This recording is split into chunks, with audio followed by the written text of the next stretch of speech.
Keith Van Zine. People rarely get us mixed up for one another. What we're going to do first is I actually think, Mr. Zine, that in terms of consent, we can take actually item 3 on consent, item 5 on consent, and item 6 needs to be continued. So consent to those. There'll be a report of 2. I'm going to ask for the DNA items to be heard together in a moment. But first, we're joined by Councilmember Richard Alarcon, and he put a motion in for an LGBT task force to deal with domestic violence issues. So Councilmember Alarcon is here, and I understand we have some advocates as well as some subject matter experts, and we'd like to hear from them as well. I don't know whether you put in cards or you did or you didn't, but why don't you, if you want to speak right after Mr. Alarcon, feel free to come forward, and otherwise take it away, Mr. Alarcon. Thank you, Mr. Chair and members. Actually, this issue arose out of a concern that police were perhaps treating domestic violence situations that involve the LGBT community differently than in the non-LGBT community, in the sense that they might identify a crime of assault or battery and not recognize that it may be a domestic violence situation, and therefore trigger the immediate arrest when striking had occurred. And so, having said that, we introduced a motion to explore that potential. But then, in working with the community, we've come up with this notion that I think is far better than the original notion, because it doesn't make any assumptions, and that is to create the Los Angeles City Domestic Violence Task Force Subcommittee on domestic violence in the LGBT community. I think this is a friendly motion, and it recognizes that there's much more information that must be gathered, much more experience on all parties' behalf. Education must be had in the community to understand what for example, the LGBT community must be much more informed on their rights in regard to domestic violence situations. And of course, our police department should continue to find the best ways to train the community of police as to how to respond to occurrences that may or may not be defined as domestic violence. It's going to be it's not a simple issue to respond, and on the one hand, police don't want to ask somebody what is your sexual preference, and on the other hand, they want to classify the crime appropriately in accordance with the law. I also had a concern or just a question with the recent Supreme Court ruling on gay marriage as to what potential civil rights issues might come into play relative to this issue. There may not be any, but given that the Supreme Court has, I think, raised the status of the LGBT community and allowing same-sex marriages, I believe that it will have an impact on strengthening their civil rights, and what ramifications may come of that, I'm not sure, but that was the impetus for this motion. So the motion does 4 things. It does create the subcommittee of the Los Angeles City Domestic Violence Task Force to review all applicable laws and their enforcement in the city, and to develop a comprehensive strategy which will help mitigate LGBT domestic violence issues. Secondly, it requests that the task force engage where possible with the community in LGBT-specific domestic violence education campaign that should include an emphasis on reaching out to communities of color, lower socioeconomic status individuals, and youth. Thirdly, that the subcommittee also be directed to work with the Domestic Violence Task Force's funding subcommittee to research funding opportunities for domestic violence agencies providing LGBT-appropriate victim services, prevention, and education. And fourthly, of course, the aspect that inspired this motion requests that the LAPD be directed to develop a process to track data regarding LGBT domestic violence incidents and to report within in 60 days with the recommendations for training of LAPD officers and staff, along with domestic abuse response teams comprised of staff and volunteers on the same gender assessment of LGBT domestic violence victims. There's been a number of people that have been working with us on this motion. So first, let me say that we have three people who have worked very closely with us. Tara Slavin, the domestic violence lead attorney for legal services at the LA Gay and Lesbian Center. Ben Shermer, executive director of Rainbow Services. Sharon Buckman, advocate for the Human Relations Commission. And also present is Lori Taylor, detective, LAPD Detective Bureau. Carol Tanta. Is that Tato? Tantau from Sojourn Advocate, and Cecilia Ceballo from CD13, our president's office. Well, that's great. Well, thank you for that introduction. Why don't we let our subject matter experts speak? And I don't know whether LAPD is going to speak today or not. I know we're going to have report backs and a bunch of cooperation, but let's hear it from our experts. I think it would be helpful to have LAPD to tell you the status of their training at this point. Perfect. So experts, take it away. Okay. My name's Tara Slavin, and I'm the lead domestic violence staff attorney at the Los Angeles Gay and Lesbian Center. And I'm also the co-chair of the Multicultural and Underserved Communities Committee at the LA City Domestic Violence Task Force. On behalf of our clients and agency, we wholeheartedly support this motion. Same-gender domestic violence occurs with the same amount of frequency and severity as it does in the heterosexual community, affecting approximately 1 out of every 3 people, and it is one of the largest problems facing the community today. Lesbian, gay, bisexual, and transgender batterers subject their partner to physical, emotional, sexual, and economic abuse, ranging from manipulation to murder. Yet the issue of LGBT DV remains largely invisible, and there remain surprisingly few resources. One of the major barriers that remains is sometimes the well-founded fear of law enforcement reaction. I see countless clients who still come into my office who tell me that the responding officer said, "If you want to press charges, I'll have to arrest you both." Recently, an advocate from another organization told me that an officer said when he shows up and sees 2 women, he just walks away because he doesn't know how to handle the situation. I always think back to a case that DVLAP handled in January in 2006, right after our project started. We worked with a male survivor who had been hospitalized by his abusive partner 24 times. While in Chicago, he had previously tried to escape, ending up in a homeless shelter because as a male, he couldn't go into a domestic violence shelter. His abusive partner put out an award for information as to his location, and the homeless shelter advocate turned him in. He was, in effect, held hostage for 8 years. It took tremendous effort, but we were able to get him placed in a shelter here and work with multiple organizations to find him safe passage elsewhere. He is not alone in his story. In my work at the LA Gay and Lesbian Center, I see the end result of this lack of awareness and resources, which includes increased abuse, injury, increased lethality risk, with the ultimate consequence being murder. I believe that this motion allows the city to be more actively engaged in addressing the current gaps and barriers to services, so that hopefully Los Angeles continues to be a national model when handling these cases. We respectfully appreciate your consideration. Well, thank you for being here, Ms. Tantau. Yes. Hi, I'm Carol Tantau. I'm the chair of the city's Domestic Violence Task Force. I'm sorry that Ben Shermer didn't make it in time because he was also going to speak to this issue. He is the secretary of our task force and also was very involved with working on this motion along with Tara.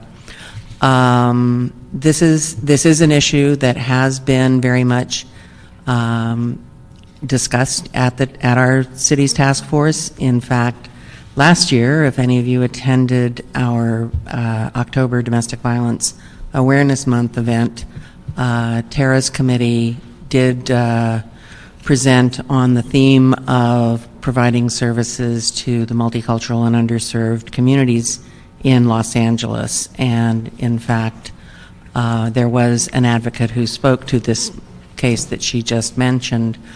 It is something that we definitely recognize as being an important issue. We welcome the idea of forming a separate subcommittee for LGBT issues. Tara has been the chair of our Multicultural and Underserved Community Committee, and so we will have to find someone to take her place there in order for her to assume the new committee, but we do welcome it, and thank you. Thank you. Mr. Alarcon, whom would you suggest should also speak today? I don't know, is there a police department representative who, Yeah, we have Ms. Engel, Detective who Lori is- Taylor from or- LAPD. no? So what we're going to, Ms. Engel, tell me how we're going to proceed here in terms of approving the motion and what's... Before you proceed with that, we did submit some minor verbiage amendments, and we did hand that out. I think it just makes the motion a little more sensitive. We have a red-lined motion that's Exactly. literally printed in red, which is cool. Well, why don't you just tell us, Ms. Stengel, where it's going to go from here? Councilmember Alarcon has, as indicated, given the committee a new version of the motion to adopt, and also, I believe the motion is to be amended so that the LAPD will report back along with the task force in January of '09. Okay, and so will we be sending this motion on to council for council approval, or does it stay here in the meantime, Ms. Stengel? In other words, to create the task force, do we need to send it on, or can we just... I think that should be up Or to does- Councilmember Alarcon. Okay. Well, no, but I assume we have to send it to the full council. The task force itself was established by the council Deal. and the mayor, so I assume we would have to send it All to right, give so them we'll- a directive. We'll send the motion to the council. Although I think they'd be friendly to just doing it. Yeah, I mean, it's not creating a new task force, it's simply creating a subcommittee, which certainly we will do. It's entirely up to you, Mr. Alarcon, if you want the matter to go to the full council so it can receive an airing in front of the full council, perhaps. I think that would be a good idea, yeah. And we'll announce we're doing that. In the meantime, Mm-hmm. we'll expect a report back from everybody in January. But I think it's fair to say if the domestic violence task force would proceed. Absolutely. I don't think there's going to be any Yeah, they're going to do block it. back. They're going to do it Yeah, either do way. it anyway. So do you want the matter sent to council or to stay here? Okay, so Mr. White, if We'll you send can it to back. council. Yes, sir. And then we'll hear the report I back. have some Oh, questions. Mr. Zine. Let me clarify that. I believe the directive to establish the subcommittee is required to occur in the council, but the report can be asked for by the chair of this committee. So that's why I hesitated on. Detective Taylor, if you can come forward, I think you handle domestic violence for the police department. Some technical questions that I have. I support the direction this is headed. I'm just concerned about some of the particulars mentioned. Arrest domestic violence. When the officers respond to a domestic violence situation and a crime is committed, people are arrested both sides for felonies. Can you clarify that, Detective? When officers respond to a domestic violence situation, two individuals in the same residence and domestic violence takes place, there's visible injuries on both parties, they're both taken to jail for felonies. Not necessarily true. And as a matter of fact, due to the dominant aggressor law, we try our best in every domestic violence case to not arrest both parties. It doesn't do any good for the case or the individuals or the situation to do that. So where we can, we try as hard as we can to determine who that dominant aggressor is and arrest only that party. So one party would be arrested for the felony, Correct. and the other becomes the victim. Correct. Okay. The other question I have, assault battery cases, the domestic violence laws, the department's policy now on a domestic violence call, does it matter if it's heterosexual, homosexual? Does it matter the parties if they're living in the same residence, the same laws apply on the No, domestic sir. violence? The law defines what the relationships are that So it doesn't matter about the relationship, it's just the fact there's two folks living together in the same residence, under the same roof. living, there are many relationships defined by the penal code Right. that substantiate the domestic violence laws. It's more than boyfriend, girlfriend. It can be dating, it can be living together, it can be married, it can be, there are several different relationships defined by the penal code, and it's the penal code that we look to define those relationships when applying the domestic violence laws. And that would apply under current policy to all individuals, LGBT and others. So there's no distinction. No, sir, the law defines how we apply it. I understand it, but I'm saying, is there any distinction between a married couple, man and woman, versus another type of relationship? No. That's what I'm looking at. Is it all the same Yes, sir. under the current policy? Yes, sir. Okay. The other aspect is on the subcommittee, where are we going to select those folks? How are they going to be selected? How's that going to be accomplished? I think in fact, one of the small verbiage changes was to clarify that we want the members of the subcommittee come from organizations that serve that particular concern. We want people who are not only experts in LGBT domestic violence issues, but also people who are sensitive to those issues. And so that is a general guide. I think. In fact, how are we doing the selecting here? Oh, well, can I speak to that? Sure. Subcommittees of the Domestic Violence Task Force are composed of both voting members of the task force as well as any other interested parties who attend our monthly meetings. And right now, the Multicultural and Underserved Communities Committee that Tara heads is composed of a mixture of those. There are voting members as well as other community members from the domestic violence service provider community. So those would be the individuals. Who'd make that selection? It's basically a volunteer situation. If somebody's willing to come to a meeting, we do outreach. We will be looking for people to flesh out that committee. That a person comes to a meeting and doesn't come to a meeting, to have them in a position where this matter can be addressed with the will of the council to have significant impact. And if someone misses a meeting or doesn't attend a meeting or doesn't care or initially cares, to structure it, because it's a serious matter that we want to address, to have some type of environment where it's not just, well, if I want to come by the meeting or if I don't want to come by the meeting. That structure, setting up with some actual emphasis on coming up with some solutions to the problem.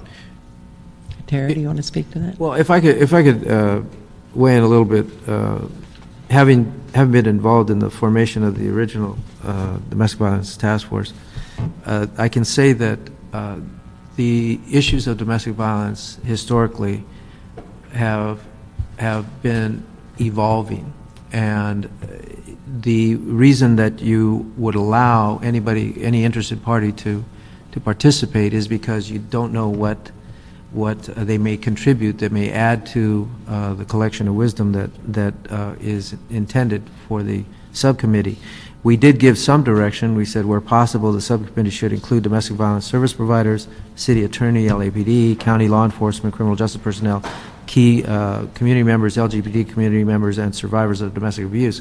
In this case, given the description of the chairperson, then we essentially would trust that they can generate a report with a group that they would put together that would include this group, and if they have others who express an interest who might add something new or different or something that should be considered that might not be. And also, I want to be very frank, when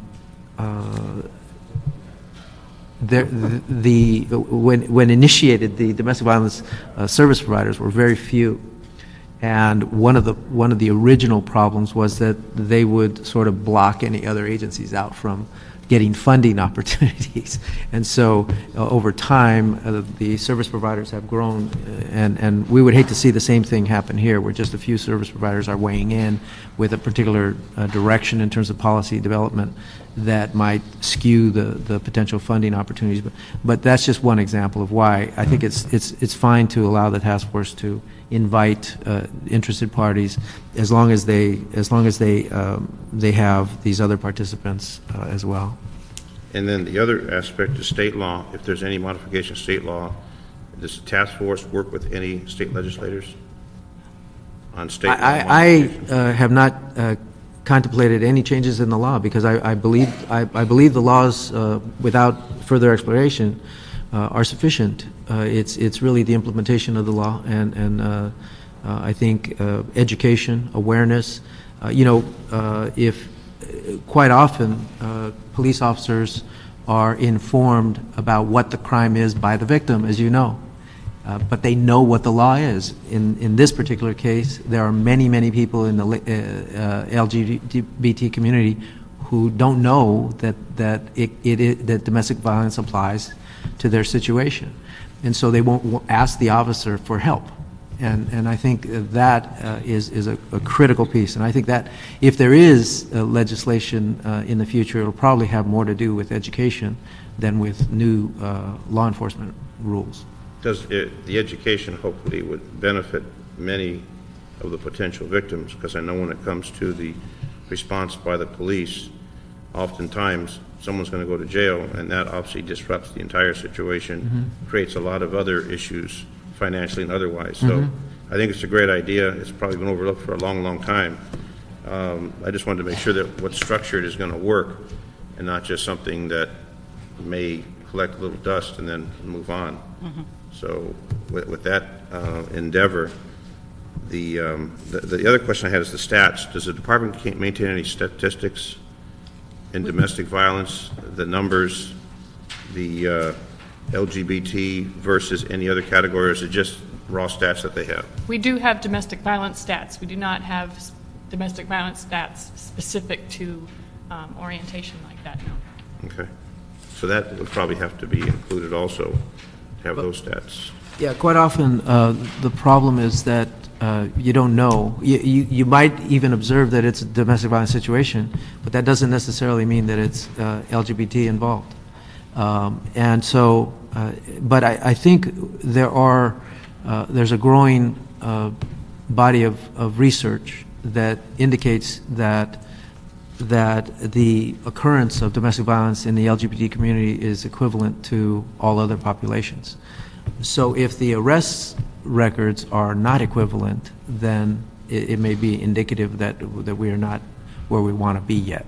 And So so the officers are sensitive because they don't want to get into an area which could be offensive or be interpreted in a negative fashion. So I'm sure they're very sensitive when they're conducting their investigation also, not to do something or say something that could be interpreted where they could be accused of discrimination. Well, the way I would describe it is I think the officers are, with regard to domestic violence in the LGBT community, where the officers were 10 years ago in the non-LGBT community domestic violence situation, where the laws were on the books, but they were a little uncomfortable, hesitant, sometimes biased in certain ways, and so I think it's just a growth experience that has to occur, and this sort of expedites that growth.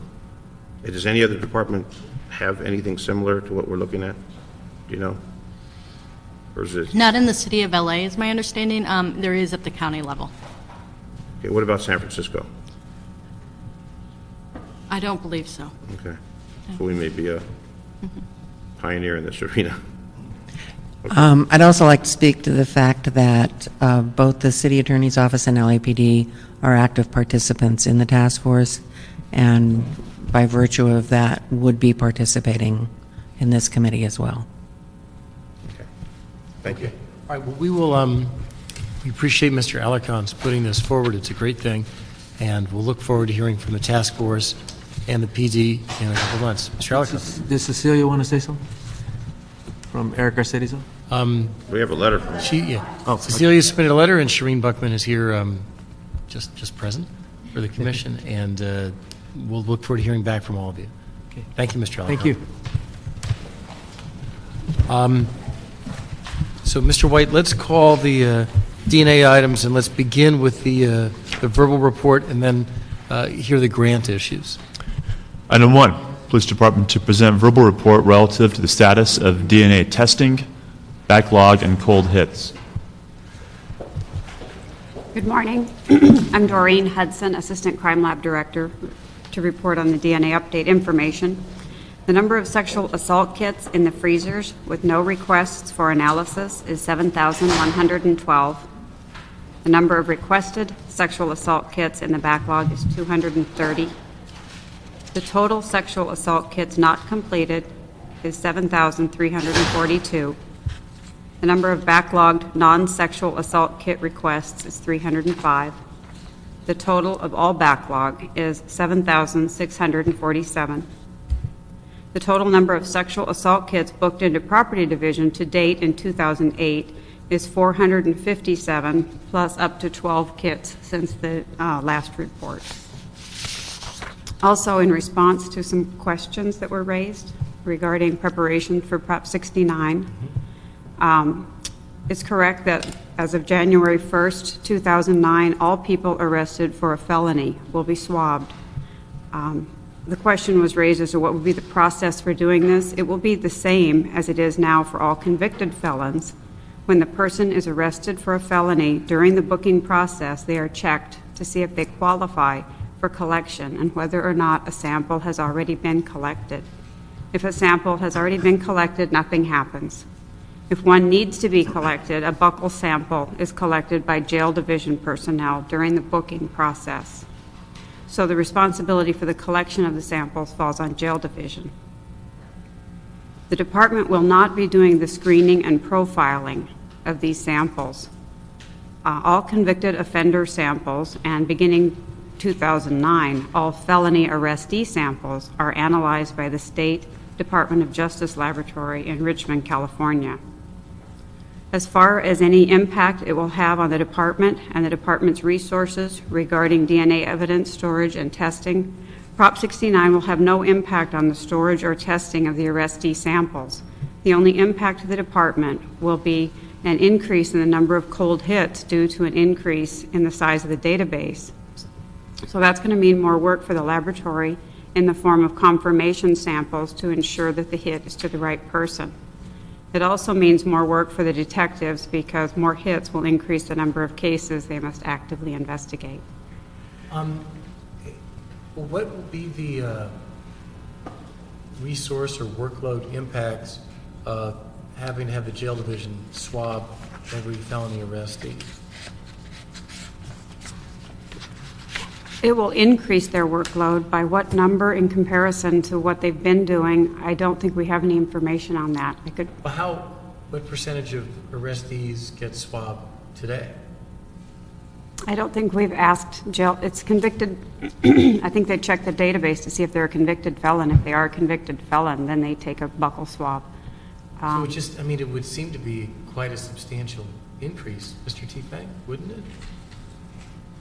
What am I missing here? Maybe it's an easy thing to do. It is an easy and quick thing to do, and the sample packets are prepared in a way that it expedites the process, and it's fairly... Who trains the jail personnel how to do it? So that's not challenged. Who trains the jail personnel to get the swab? And I spoke to the jail captain recently. The jail captain said that he is so short of personnel, he has a difficult time just booking the bodies and maintaining control in the jail. So I don't know how they're going to burden the jail personnel with this without additional personnel, since he doesn't have enough to do the job as it is today. Captain Pat Finley. So just to refocus, I find it, it's pleasant to believe, but hard to believe that in January of 2009, when state law requires all felony arrestees to be swabbed, that there will be no impact on LAPD's operations. I just find that it'd be great to live in that world, but I find it hard to believe that's true. Richard T-Fang, Executive Director of the Police Commission. I think your comments are very appropriately answered by Captain Finley, the commander of the jail division. I'm sure they've done an analysis of the impact of the new individuals coming into the system, all felony arrestees, the numbers, and a process that they're going to have to take place. I think that's a question better directed at Captain Finley than it would be at the crime lab staff, because certainly it will be an impact. There's clearly. Well, then we'll do that, and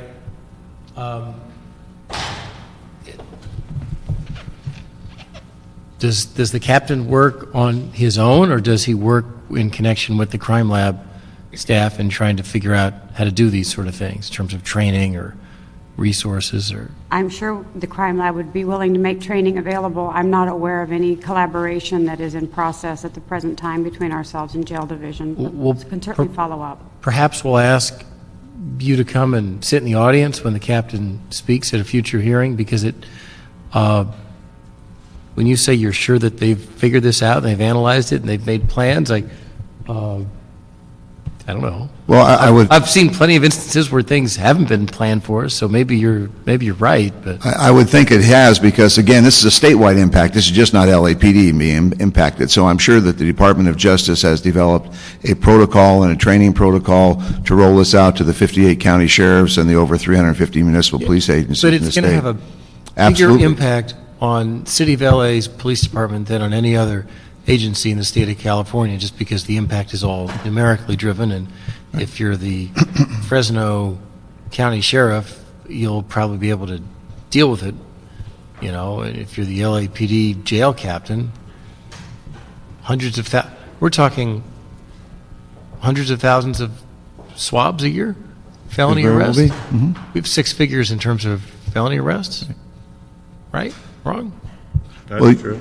It is true, Figure. obviously. So I think that the most appropriate staff member from the department to We'll do speak to that. it. Okay, so, would be all right, enough from the said, jail. we'll do that.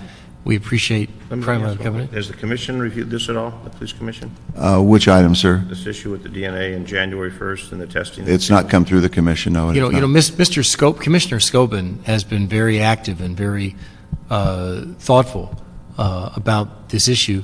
So perhaps, Ms. Stengel, you'll let him know of this precise angle, and perhaps he'll want to come. I've talked about the issue with him. He's really very focused on it. And What we could do at the commission, we could reach out to the department, have the department present a report to the commission based on the status of the protocol that they've been briefed on by the Department of Justice, and an analysis of any additional resources, Yeah. and have that done in a full staff report, then bring that forward to the committee. We'll start by having him come here, and if the answer is this is easy, it's no problem, it's just a couple extra Q-tips, then it's fine. I don't think so, Mr. Stein. I mean, I think, and your point is well taken, Mr. Stein, that they're already stressed, they're already stretched, and every additional swabbing, it takes time, and it Then they requires then they reports. have- You got to Then they have to process it. You just don't process take it. the You swab got and put it on the to ground. you got to send it up to Richmond. Okay. And if you don't do it right, then it's challenged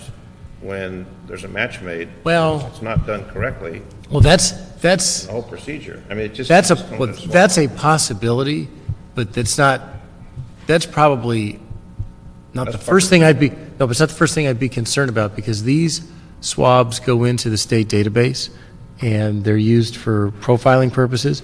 When the lab hits on somebody, they're going to go out and re-swab that person for purposes of what's presented in court. So it'd be good to get it right the first time. It probably is, but in terms of what actually happens for the court process, this is not, correct me if I'm wrong, this is not the swab that's used to convict someone in court. You're correct. Okay. So doesn't mean you shouldn't want to get it right. All right, we'll do that in the future, and we appreciate that report this morning. Now, the grant items, Mr. White? Item 4, CAO and Board of Police Commissioners reports relative to the Police Department extending to March 31st, 2009, the term of the 2006 Forensics Casework DNA Backlog Reduction Program grant. Thanks. Just real briefly. All right. Good morning, Jason Kleen, Office of the CAO. The report in front of you is a request from the Los Angeles Police Department to extend a grant that was approved on March 21st, 2007, and extend the date of the grant period from September 30th, 2007 to March 31st, 2009. Basically, the grant extension will allow LAPD to reconcile their financial records and to expend all the funds that were originally approved in the grant process. They are looking to move some money from LAPD overtime to the contractual services account, and that was because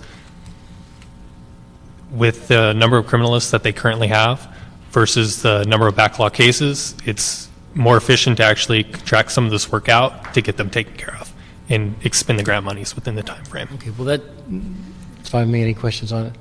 thought I had a question, but I didn't, and I apologize for asking you to stay. We will recommend approval of the matter by the full council, and we appreciate the presentation. All right, Mr. White, is that our agenda? Yes, it is. Public comment, no cards, no hands, no moss. Here, Zine, hold on.